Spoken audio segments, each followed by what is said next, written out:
અમદાવાદ બાવડા વિસ્તારમાં ભારે વરસાદ પછી પાણી ભરાવ અંગે પ્રશ્નો ઉઠ્યા। અમદાવાદના બાવડા વિસ્તારમાં થયેલ ભારે વરસાદને પગલે વિસ્તૃત પાણી ભરાવ જોવા મળ્યો હતો, જેનાથી સ્થાનિક વસ્તીમાં સંતોષ ફેલાયો છે। આ પરિસ્થિતિમાં આમ આદમી પક્ષના પ્રણેતા કરણ બારોટ જાતે જ પાણી ધરાવતી સડક પર ઉતરીને પરિસ્થિતિનું અવલોકન કર્યું હતું અને આવતા વરસાદના મોસમમાં વારંવાર આવતી સમસ્યાઓને પ્રકાશમાં રાખી હતી। કરણ બારોટે સ્થાનિક પ્રશાસન તથા શાસક પક્ષ ભારતીય જનતા પાર્ટી પર યોગ્ય પગલાં નહીં લેવાયાનો આક્ષેપ વ્યક્ત કર્યો હતો। કરણ બારોટના અનુસારમાં સરકારી ખાતાઓ દ્વારા વારંવાર ખાતરી આપી હોવા છતાં બાવડા વિસ્તારમાં ભારે વરસાદ સમયે લોકો વારંવાર મુશ્કેલીનો સામનો કરે છે, તેમજ વરસાદી પાણીના વહેણ માટેની વ્યવસ્થા અભાવાંગત હોવાથી નાગરિકોને રોજિંદી જીવન વ્યવસ્થામાં અવરોધ શમાવવાનો વારો આવે છે।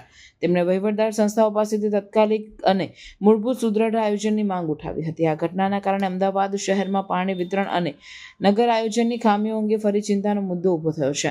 નાગરિકોની અસંતુષ્ટ પ્રતિભાવ અને વિપક્ષ પક્ષ દ્વારા સરકારને જવાબદાર ઠેરવવાથી આવનાર સમયમાં આવા પ્રવાહ મુદ્દા ન તરત જ પણ જાગૃત અને સુનિયોજિત આયોજનથી નિવારવાની અનિવાર્યતા સ્પષ્ટ થઈ છે। બાવળાની અંદર બળિયાદેવમાં એક નવનિર્મિત નદીનું આજે નિર્માણ ભારતીય જનતા પાર્ટી દ્વારા કરવામાં આવ્યું છે। આજે ભારતીય જનતા પાર્ટીએ કહ્યું હતું કે અમે દરેક ઘરમાં પાણી પહોંચાડીશું।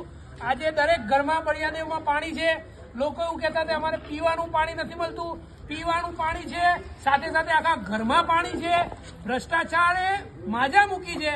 આજે ભારતીય જનતા પાર્ટીના નેતાઓ કરોડો રૂપિયાનો ભ્રષ્ટાચાર કરી નાખ્યો છે, ત્યારે આજે બળિયાદેવની હાલત આવી છે। આજે લોકો પોતાના ઘરે જવા માટે કેવી રીતે જઈ રહ્યા છે એ આજે આમ આદમી પાર્ટીના નેતાઓ આજે અંદર ઉતરીને બતાવી રહ્યા છે। આજે ભારતીય જનતા પાર્ટીના કોઈ નેતામાં હિંમત હોય તો અહીંયા બાવળાના બળિયાદેવ વિસ્તારમાં આવે અને લોકોને બતાવે કે આજે અમે શું કર્યું છે। આ કામ ભારતીય જનતા પાર્ટીએ ગુજરાતમાં છેલ્લા 30 વર્ષમાં કર્યું છે। આજે તકલીફ અને વેદના એ છે કે ભારતીય જનતા પાર્ટીના નેતાઓ અભણ છે તો બધાને ખબર છે, પરંતુ જે નેતાઓ ભણેલા ગણેલા છે એ પણ તાળીઓ વગાડે છે। ત્યારે હવે ભારતીય જનતા પાર્ટીનું કાઉન્ટડાઉન શરૂ થઈ ગયું છે। આજે 2027માં ભારતીય જનતા પાર્ટીની સરકાર ગુજરાતમાં બનતી નથી અને આમ આદમી પાર્ટીને લોકો સમર્થન કરશે, કેમ કે આજે જ્યારે ભારતીય જનતા પાર્ટીના એક પણ નેતા આજે બાવડામાં નથી દેખાઈ રહ્યા, ત્યારે આમ આદમી પાર્ટીના શહેર પ્રમુખ સંદીપભાઈ હોય, જીતુભાઈ હોય, અમારા પ્રદેશ પ્રવક્તા હિમાંશુભાઈ ઠક્કર હોય, અમારા શિક્ષણ સેલના પ્રમુખ જીતુભાઈ ઉપાધ્યાય હોય, મહિલા નેતા ગૌરીબેન દેસાઈ હોય સહિતના તમામ લોકો આજે સવારથી ગેલોપ્સ ઇન્ડસ્ટ્રીયલ પાર્ક હોય, બળિયાદેવનો વિસ્તાર હોય કે બાવળાના દરેક વિસ્તારમાં લોકોની વચ્ચે રહ્યા છે। આજે અહીંયા રહેતા લોકોને આજે કમ્યુનિટી હોલમાં શિફ્ટ કરવા પડ્યા છે।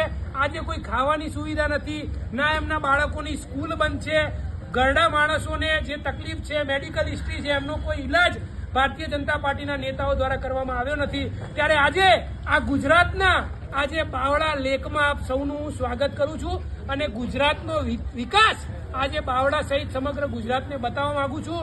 હવે ગુજરાતની જનતાએ આત્મા જગાડવો પડશે અને 30 વર્ષ પછી હવે ભારતીય જનતા પાર્ટીને ઘર ભેગી કરવાનો સમય આવી ગયો છે।